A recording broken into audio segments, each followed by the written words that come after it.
Okay, so let's go back to our Siena-Florentine rivalry. Um, to give you a better idea of how art in Siena rivals art in Florence, the best thing I can do is compare it to OSU football. Um, it it was sort of like Michigan and OSU. Um, the city's main source of pride comes from their art. Like the Florentine painters, the Sienese painters were also caught up in imitating these wonky, elongated figures from the Gothic era. Sienese painters, though, put more emphasis on the decorative elements in the painting, and Duccio was the Sienese all-star of the 14th century. Here you can see Duccio's Virgin and Child icon. The heavy emphasis is on the painting, or the heaviest emphasis in the painting is on the patterning of the fabric that's being held up by the angels and the patterning of the throne that Mary sits on. Even the frame that surrounds the icon has a beautiful patterning in between the in between the portrait and the frame, as well as you get this decorative shell-like feature that is at the back of the throne.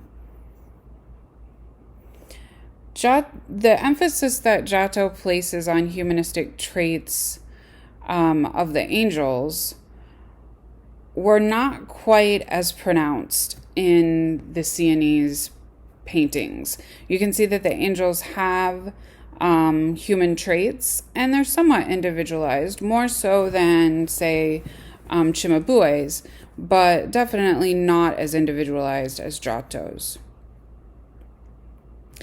Nor does Bonensagna elongate the figures the way Cimabue does, and he doesn't place them in a more natural position of being kneeling on the floor.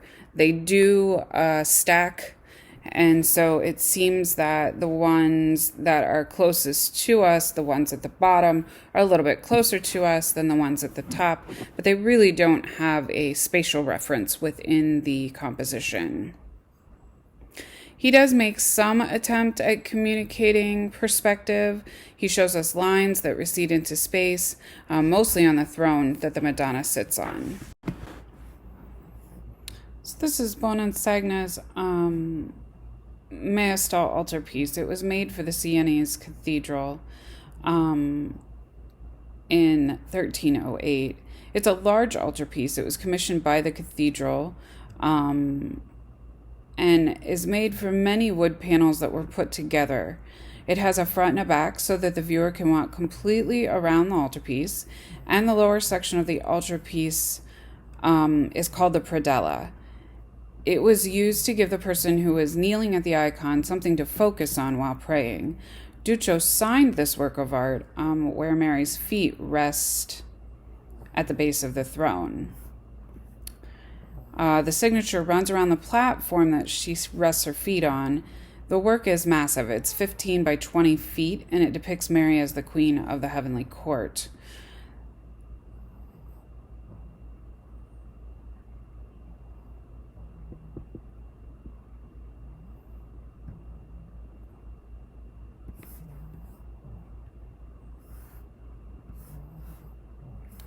The next group of artists that we're going to look at are artists that looked at Duccio's work in their studio and in their youth.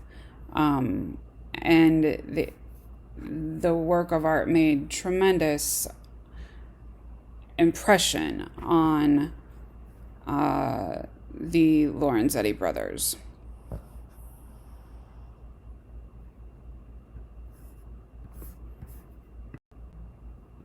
Here you can see a close-up of the Maestal altarpiece. You can see that this scene in which Mary sits in the center, Mary is the largest in scale. But unlike Giotto's work, she doesn't look unhuman by being so large. She sits on a throne, but you can tell that the throne is weighted at the same level that all the people stand on. The crowd that surrounds her looks at her, but they also look at other people within the crowd, which is typical of the way we as humans view the world, right? We look at each other. Sometimes when something major is going on, we mostly are looking at the thing in the middle, but sometimes we look away or look at somebody else within the crowd. You can see a close-up of the scenes of the predella here. There's a nativity scene. There's a flight into Egypt scene. The back of the altarpiece has small scenes that were painted individually and then put together to create one large painting. You can also see that the predella scenes go all the way around the altarpiece so that the viewer in the back and the front have something to focus on while praying. Here's a close-up of the scenes from the back. I know it's a little bit blurry. It's hard to get a close-up of the individual scenes, but one of the main central scene is Jesus on the cross. You can see at the bottom different scenes that depict the biblical stories.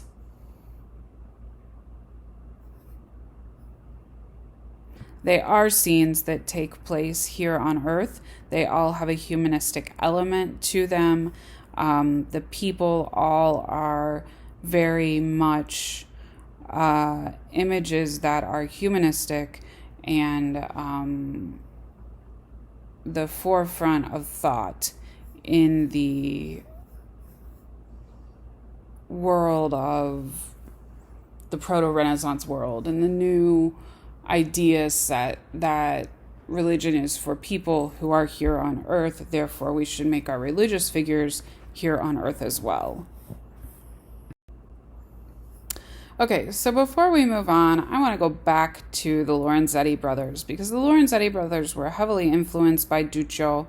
They painted in Siena, and they were definitely artists that were highly influential in perpetuating the humanistic style. They painted the Palazzo Pubblico in Siena. The Palazzo Pubblico is pictured here. It is the public building in which all civic things take place. So here we see an inside view of the Palazzo. We can see the most detailed account that we have of life in a medieval community. Ambrosio chronicles the myriad of activities that allow a community to prosper in the effects of good government. We can see them bringing in goods from the country, raw materials for industry, and lots of various merchants who sell their wares because of their knowledge of a skilled trade. Here you can see the fresco a little bit better. The portrayal of life in the countryside is on the right, and the city is on the left. The presentation of both countryscape and cityscape illustrates the annual cycle of activity between the city and the country.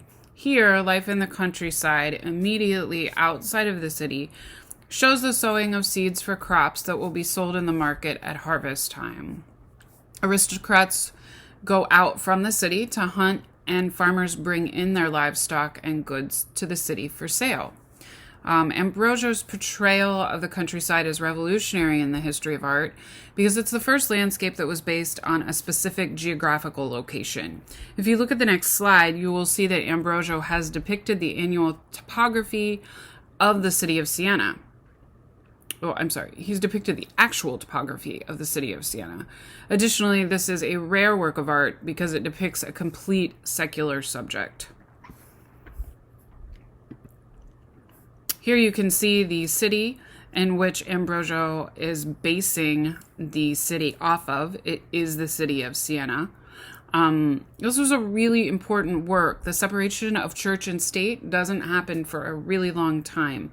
But the fact that this is a civic work highlights that art for the public can be different than art for private patronage. It highlights the strides that the medieval community was making towards the Renaissance.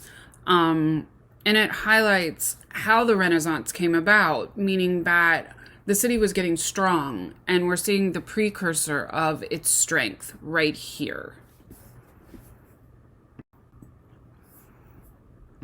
Another work of art that Lorenzetti does is The Birth of the Virgin. It is a triptych and an altarpiece.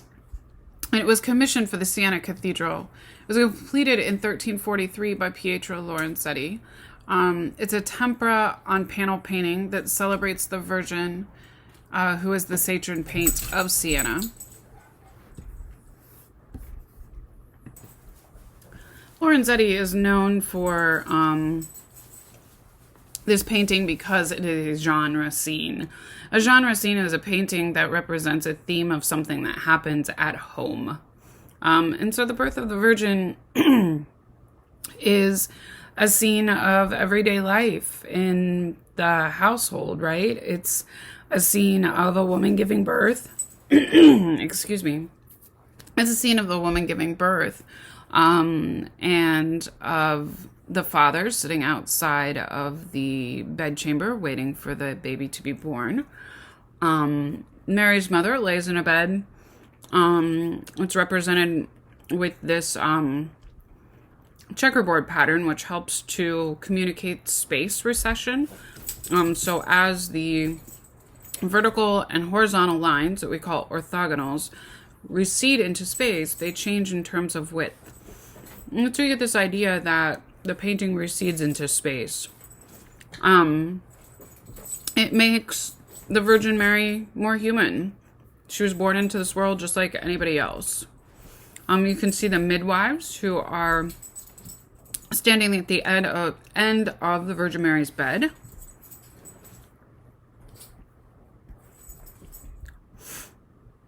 The figures are very modeled. They are solid looking. Definitely a influence from Duccio's work. And the framing of the work of art helps to create a sense of depth within the painting. We, as the viewer, peer into a scene that is private.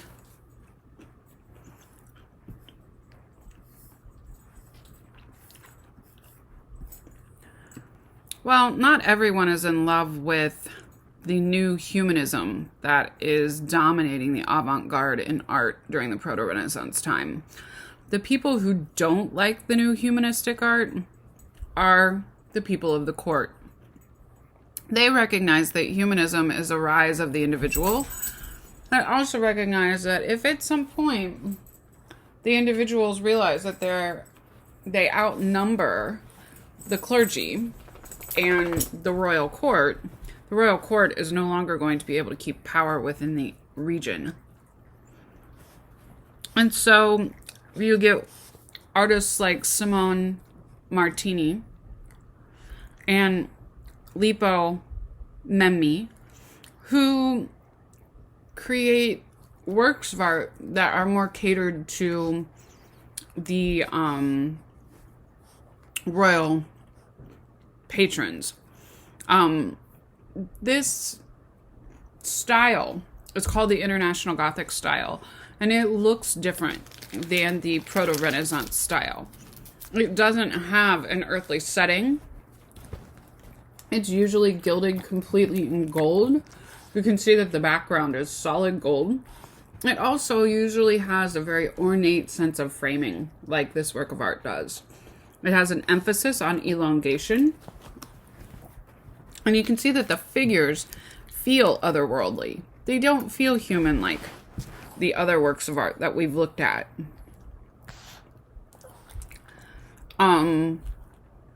The gold is a color in which the figures are built on.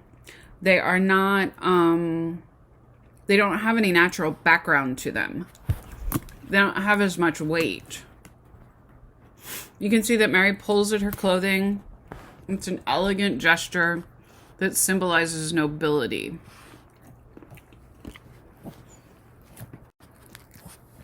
Cathedrals at the time were very similar to the Gothic cathedrals that we saw in the late Gothic. The main difference is the facade is flat. It's designed by